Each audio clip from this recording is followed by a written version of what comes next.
Hey guys, and welcome to another episode of Discussing Comics. I'm Clarence. I'm Kyle. And today we're going to be talking about the 2019 upcoming character and movie, Shazam. So Kyle, who is Shazam? Shazam is actually a character originally known as Captain Marvel, who premiered in publication in 1940 from a comic book called Fawcett Comics. From a company, not a comic book, called Fawcett Comics. Wait, hold up. You said Captain Marvel from DC. Okay. From DC. From yes. DC. Not Marvel. Not Marvel. DC. So let's clear up the confusion real quick. What's the difference? All right. The difference comes from having two different companies have a character basically with the same name for many years. And that goes back to something we'll get into in just a moment, some legal mumbo jumbo. But if you want to know more about who is Captain Marvel in the Marvel universe, check out our video that we also have talking about that version of Captain Marvel. And furthermore, do you think the name of Marvel came from this character as a comic property? No, I really don't, because I don't think they were planning to even use good question, but I don't think they were planning to use that character at the time, because Fantastic Four #1 came out in 1961. So it was 1967 before they licensed, got the trademark for Captain Marvel. I would think that they would have, instead of returning to Captain America, I think if they were going to use a captain name, they would have used Captain Marvel then instead of Captain America. Okay, cool. But good question. So my first kind of foray into Shazam / Captain Marvel was, there was a cartoon, an animated cartoon that came out a few years back. Okay. That was on Netflix I watched. All right. I thought it was pretty good. But our friend Mr. Lee Shackleford actually posted a link to the 1941 serial for Shazam. Okay. And I watched chapter 1 of it. I thought it was fairly watchable to be something that was created in 1941. Yeah. I've not seen it, and I actually didn't know it existed until I was doing research for this earlier, so I hadn't seen Lee's... If you Google Wikipedia Shazam 1941, I'm sure you'll get the Wikipedia page. And from the Wikipedia page, you can actually view the first chapter. Oh, cool. Yeah, cool. It's pretty interesting. So let's go back and briefly let's talk about who Shazam is. Let's make this as quick as possible. And the way we'll do that is just basically say, this was a little kid who met a wizard. Billy Batson. Billy Batson. And Billy Batson meets the wizard named Shazam. Okay. And the wizard gives him the power, or bestows upon him the power to say Shazam and become this Earth's mightiest mortal, Shazam. So a little kid and an adult body. Okay, now we know now this serial or this character is part of DC. Was it originally part of DC? It was by a competitor called Fawcett Comics. Okay, and I think you said that a minute ago. Yeah. But in the 1940s, was this character pitted up against that other hero who's the world's mightiest hero? Yeah, superhero.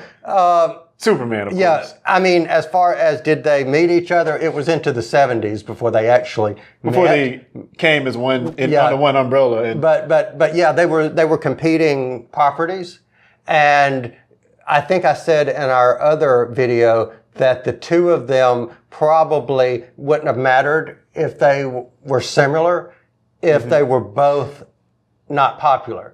But if Captain Marvel is selling more than Superman, which was the case, they're going to be DC having a problem with that. Definitely. So let me ask you that.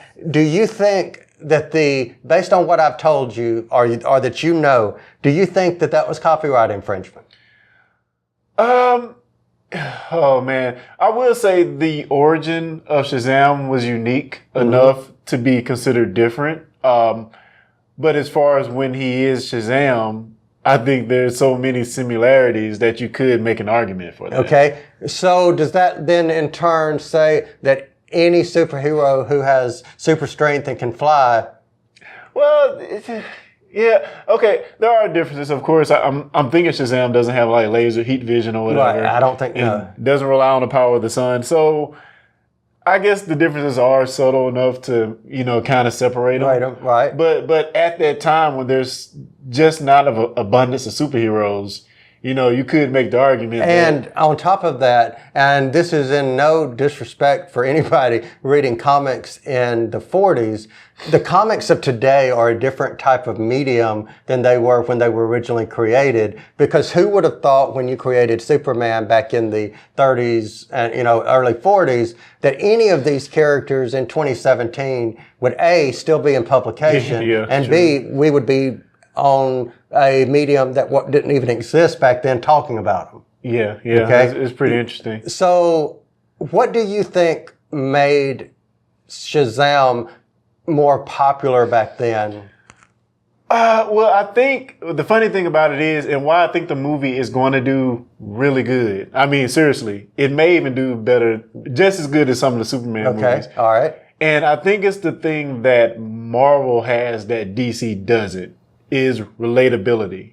Okay. This is a normal kid who, like most Marvel superheroes, obtain the powers. Right. Okay. So in that sense, it's going to be something they could, depending on what age they want to put him at, teenager or maybe, I'm assuming he's going to be a teenager. Yeah, maybe really young teenager. But it's going to be a very good marketing tool because it can relate to kids that are out there today. And that was my thing, is with Superman, he was a grown adult. Yes. And if you had, because boys were the intended audience of the original comics, more so than girls, even so, still so in many ways today. So if you have a character that little boys can look at and say, oh, I could be him, as opposed to this alien Superman alien from another planet is more like the father figure. Yes. So that's probably why it was more popular in the 40s, and probably why it might be more popular today. Possibly. Except maybe the fact that they've lost their Black Adam.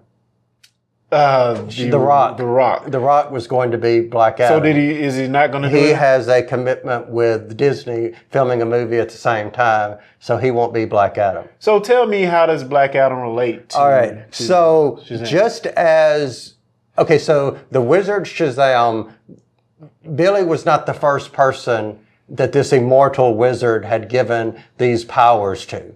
And basically, there was a character back in the Egyptian times called Teth Adam. Okay. And who was bestowed upon the powers just like Billy was. But he in turn it wasn't that he was bad per se. He may have been bad originally in the comics, but they made him more of a sympathetic character, saying there was something that happened to his people, to his land, of where he was from. Very Magneto-ish. And he basically turned against the ways that the wizard imprisoned him, and he became Black Adam because of he had tarnished the reputation and all that good stuff. Ah, cool. So let's jump up to the 1950s when DC Comics actually sued Fawcett for copyright infringement or intellectual infringement upon their copyright of Superman. So whether you could say the origins are different, whether you could say them flying around is the same, they got tied up in legal mumbo jumbo, and in 53, I believe, they stopped publishing Captain Marvel related material. Oh man. So here we come along to 1967. Marvel takes and license and trademarks the name again, and we jump up to 71 when Fawcett pretty much is going, to the wayside, going out of business, and they actually license, they being DC, the property to which they once said don't publish.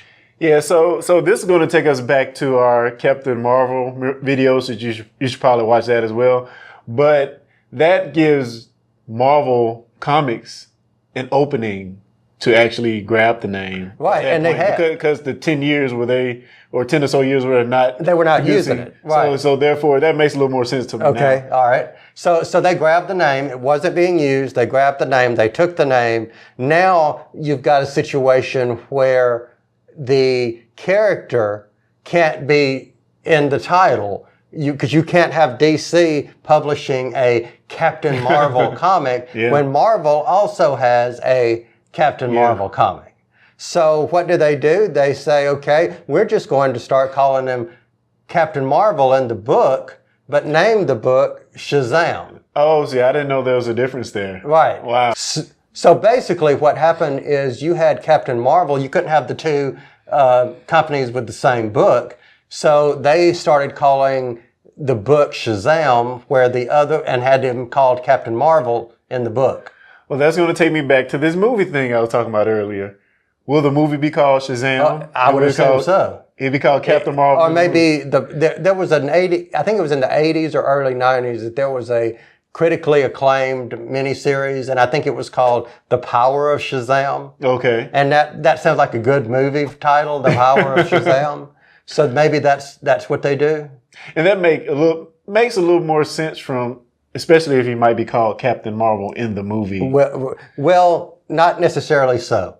Huh. Because in 2011, the New 52 came about. Okay. And in the New 52, they said, screw the whole back and forth of what his name is. The character officially became Shazam. In 2011 and has been referred to as Shazam as the character's name. You still have Black Adam, but he is officially known in the comic as Shazam now. I guess that settles it. So that's pretty much it. So one last question. How does he relate as to the other DC characters we've been seeing, Justice League? In the movies particular, do you think we'll have any tie-ins there? Possibly, if they're same universe, but even when he was on a team, like he was on the Justice Society for several years, the JSA as it was called at that time, and I remember that a lot of people did not know that he was a kid. Oh, really? Because he had to kind of hide the fact that because think about it, in the book, he's portrayed as being at most 13 years old. They're not going to take a 12, 13-year-old kid out into space, out into whatever, into battle. So it's this person that's kind of come across as I'm much older than what I am. So basically, he never morphs back to his normal. Basically. And if he says Shazam as the Captain Marvel or Shazam character, he does revert. Yeah. So that his power is contingent upon him, saying the name.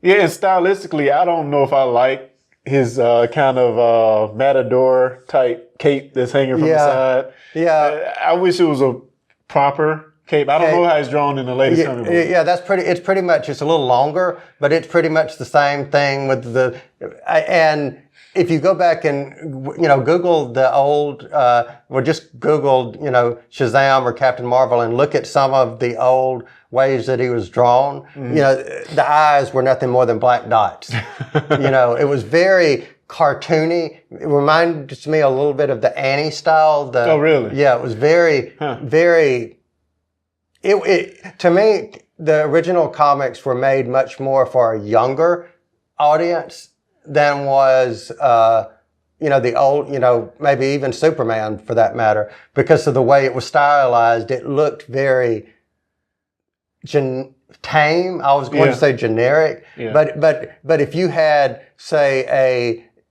8-year-old child and a 12-year-old child, and you had Superman and you had Captain Marvel, which book would you give to which? Yeah. You would give Superman to the 12 and maybe to the 8-year-old because you had like a talking tiger in there. So I did say the last question a minute ago, but one more. Over the course of the comics, does he age progressively from his 12, 13-year-old kid to older? No.